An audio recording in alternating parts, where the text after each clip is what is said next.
به نام یاد خدا، خوش آمدید به افغان اکادمی.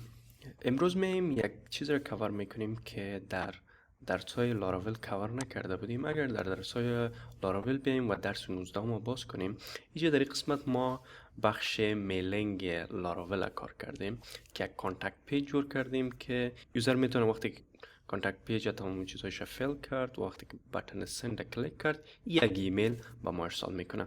اما مشکل در اینجا بود وقتی که مثلا اینجا اگر بیایم براتون نشان بدم، وقتی که یک بتن سند کلیک میکردیم این بسیار وقت میگرفت تا که یک ایمیل به یوزر میرفت. مثلا اینجا ببینین چقدر وقت میگیره که تا یک ایمیل به یوزر و یا هم به ادمین برود. ببینید اینقدر وقت گرفت که تا یک ایمیل به یوزر رفت. اگر احیانا ما 100 ایمیل داشته باشیم که به 100 یوزر ایمیل بره، این بسیار زیاد وقت به یوزر میگیره که تا ایمیل ها ارسال شود.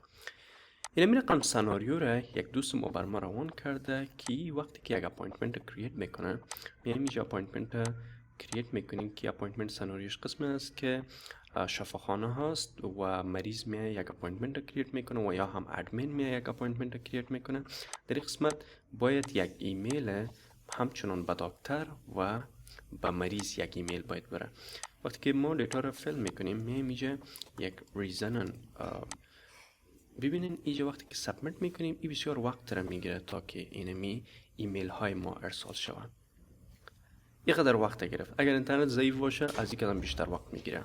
اگر در قسمت ایمیل بیایم ببینین اینجا دو ایمیل آمده که یک ایمیل به دکتر آمده که گفته که مریض چقدر پول خود پرداخت و چقدرش باقی هست و یک اپاینتمنت کنفرمیشن به خود مریض رفته که در این تاریخ یک اپاینتمنتش است. خب چطور ما میتونیم این مشکل حل کنیم وقتی که اینجا یک فارم سابمیت شد و یا هم یک اپاینتمنت سابمیت شد؟ باید یک قدر وقت را به یوزر نگیره. زودی که فارم سابمیت شود و ایمیل ها تمامش در بک‌گراند ارسال شود. خب به خاطر از این لاراول بسیار خوب یک چیزو داره به نام کیوز که ما میتونیم تمام ایمیل ها را در دیتابیس ذخیره کنیم و هر وقتی که ما بخوایم خود لاراول بیای در بک‌گراند دیتابیس چک کنه و تمام ایمیل ها را ارسال کنه. به خاطر ستاپ کردن کیوز میم اول دیتابیسش را ستاپ میکنیم، یعنی امو تیبلایشه.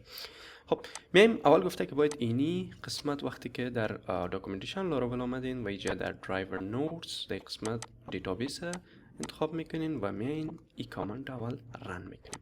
میم در قسمت کد ما اگر کد براتون نشان بدم که چی رقم فانکشنالیتی کار میکنه، اینجا در بخشی که استور میشه اپاینتمنت اینجا گفته یک ایمیل که میل هست به خود کلاینت بره و یک ایمیل به دکتر بره که اینی ایمیل اپاینتمنت میل که هست میلینگ خود از این سیستم هست که اینجا گفته که سابجکت داره، اپاینتمنت دیتیلز هست و اس کلاینت هست. اس کلاینت هدفش از این است که آیا ایره به پیشنت روان کنه و یا هم به کلاینت روان کنه و یا هم به دکتر. اگر ترو بود به کلاینت و اگر فالس بود به دکتر. در قسمت انولوپ داریم که در لاراول ورژن 10 اومده که چه سابجکت و فرام که از طرف کی ایمیل ارسال میشه. خب اینجا دو دونه ویو داریم که یکی ویو ایمیل به خاطر کلاینت است که رقم ویو داره و یک به خاطر دکتر هست که تمام دیتایش اینجا نوشته کرده. خب میایم در ترمینال ما و ما از سیل استفاده میکنیم چون که ما داکر استفاده میکنم و کامنت پیست میکنم. شما میتونید ایره نوشته نکنین فقط php rsnq تیبل.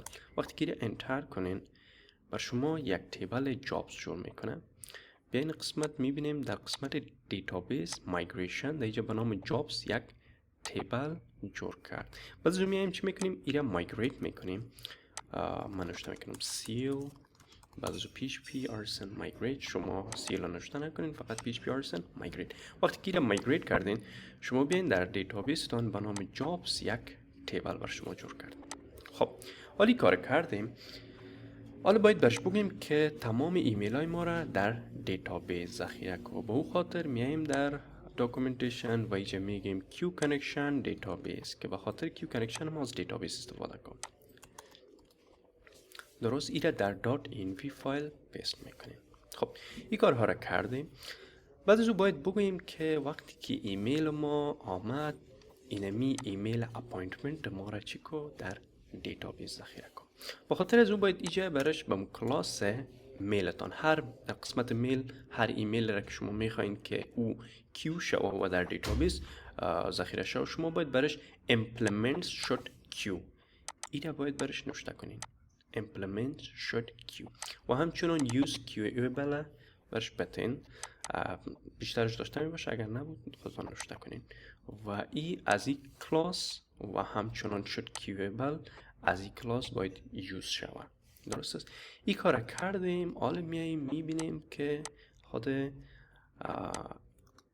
سابمیت کردن اپوینتمنت ما چقدر وقت میگیره.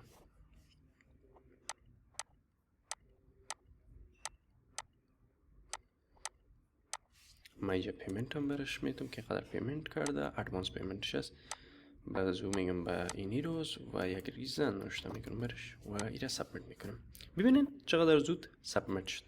اما اگر بریم در قسمت ایمیل، اینجا ببینین هیچ ایمیل جدید نامده، اما ایمیل ها در کجا ذخیره شده؟ اگر بیایم در قسمت جابز، اینجا ببینین ایمیل های ما در دیتابیس ذخیره شده.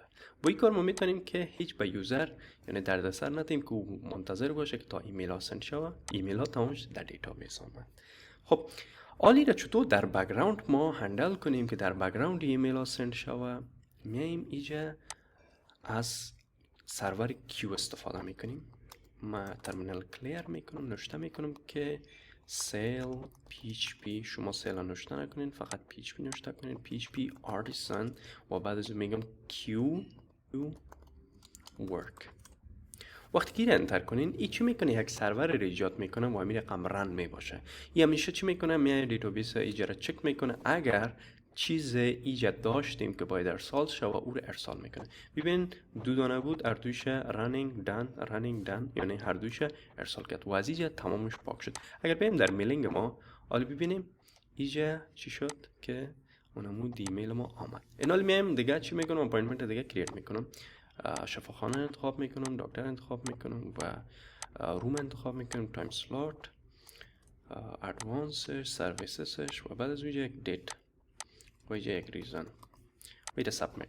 ببینید این که سابمیت شد ایمیل دفعتا نمیایه. درست است؟ به خاطر چی میکنه؟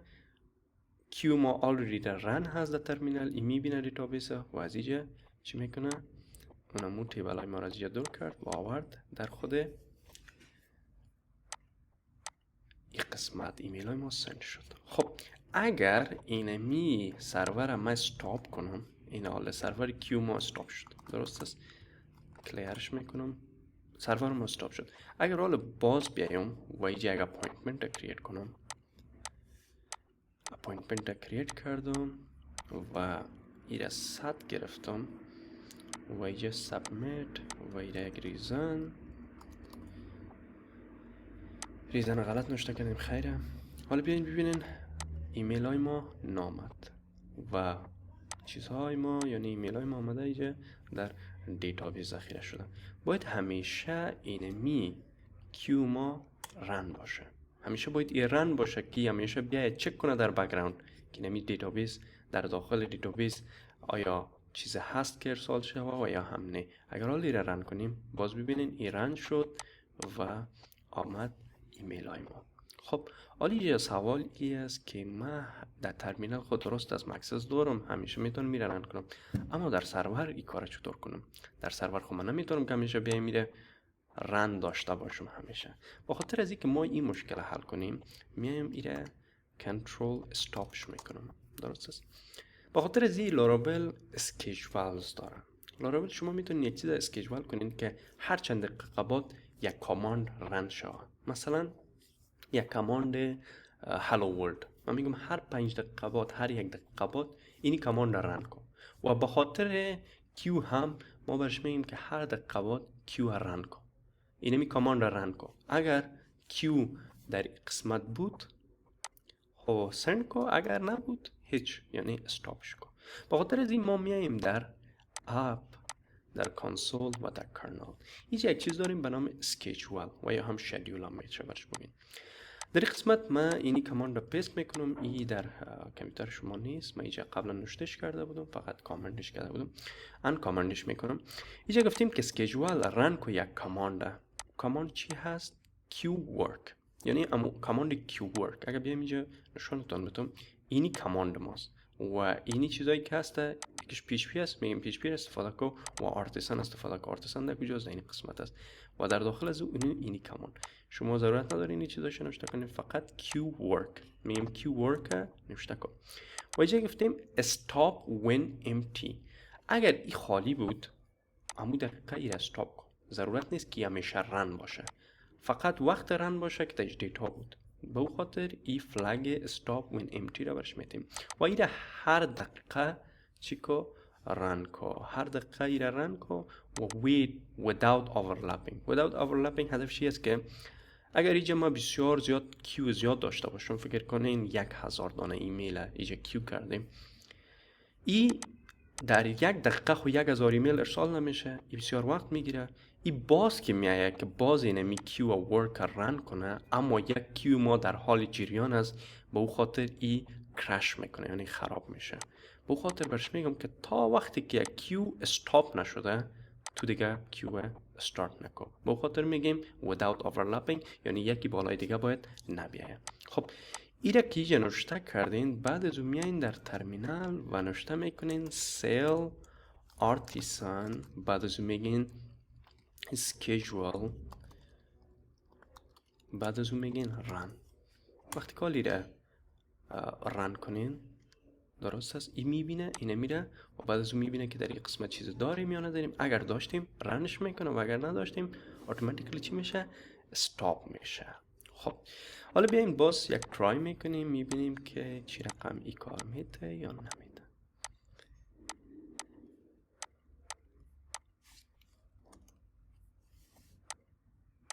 خب یک ریزن نوشته میکنم برش، ریزن و سابمیت میکنیم. درست است. حالا بیاین ببینین اینجا ایمیل ما نامده. ایمیل گذاشته ما 3 دقیقه پیش بود اما ایمیل جدید نامده. به خاطر چی میکنیم؟ اینمی PHP artisan schedule رن میکنیم. وقتی گیره رن کردیم این چی میکنه که میبینه کیو ما را و در داخل کیو ما میبینه که آیا چیز هست و یا هم نیست و دیتابیس ما رو میبینیم. یعنی کیو ما انجام شد و دن شد. از اینجا میم یعنی دیگه کیو نیست که ادامه بده، خودش اتوماتیکلی استاپ شد. و اینجا ببینین 2 ایمیل فیو سکند اگو 2 ایمیل ما آمد. خب آل اسکیجول توسط لاراول انجام دادیم که ما اسکیجول کردیم که هر دقیقه ایره رن کو. درست است، این کار کردیم.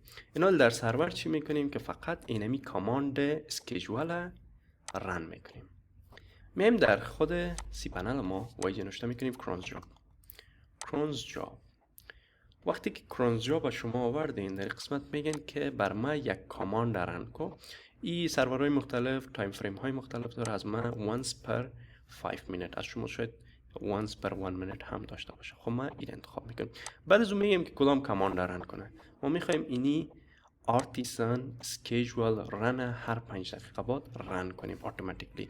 خب به خاطر از اون میایم اول اونمو دیتای ما در کدام فولدر است. وقتی که شما یک سیستم و یا هم یک اپلیکیشن لاراول آپلود میکنید اون در پابلیک HTML آپلود میشه. اگر شما اون رو نمیفهمین شما میتونین در پلیلیست خود لاراول بیاین. طریقه از اینکه چطور یک سیستم به هاستینگ آپلود کنیم براتون یاد دادیم. خب بعد از اون میگم که چیکو اینی کاماند با من رن کن. این کاماند با من رن کن که خود پروژکت اومده ای فولدر است. بعد از اینی کاماند با من رن کن. بجز از این باید اینی چیزا رو هم داشت نوشته کنین به خاطر از اینکه کار کنه. وقتی که شما add new cron job کلیک کنین این چی میکنه دیگه؟ خود سرور ستاپ میشه و هر 5 دقیقه بعد میایه اینی artisan schedule رن میکنه و بعد از اون میبینه در دیتابیس که آیا کدام کیو داریم و یا هم نداریم. وقتی کیو داشتیم اتوماتیکلی ایمیل های ما رو سند میکنه. این بود طریقه از اینکه ما چطور میتونیم ایمیل های خود کیو کنیم که به راحتی بدون از اینکه با یوزر چیزی رو نشون بده در بک‌گراند تمام ایمیل های خود سند کنیم. وقت خوش داشته باشین. خدا نگهدار.